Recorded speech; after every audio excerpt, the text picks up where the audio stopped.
টাকা কামাই করেও সে ভালো কিছু পাচ্ছে না, যে দেখে যে যেটাই নিবে সেটাই খারাপ।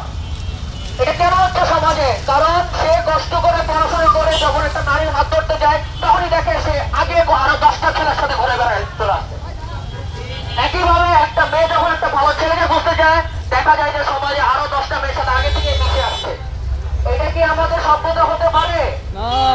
আমরা এখন থেকে এগুলো কি আর দিকে পাবো না ইনশাআল্লাহ? এখন থেকে নিজেরা বাঁচার চেষ্টা করব। প্রিয় মুসলিম ভাইরা, আমাদের জন্য হালাল ভাবে অল্টারনেটিভ ব্যবস্থা আল্লাহ পাক রব্বুল আমাদের জন্য করতে, সেটা হচ্ছে বিয়ে।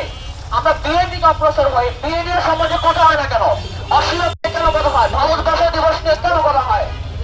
বিয়ে নিয়ে কেন কথা হয় না? আজকে বিয়ের জন্য আমরা কতটা কষ্ট করে যাই, যারা ভালোভাবে থাকতে চায় তাদের জন্য এই বিষয়টা কঠিন হয়ে গেছে। যুবক ভাইরা আজকে থেকে নিজের জন্য বিয়ের জন্য চেষ্টা করবেন তো?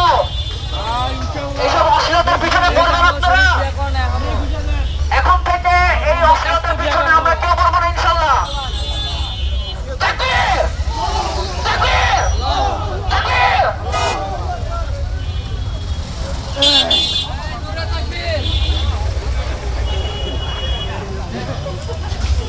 মোনাজুর ইরশাদ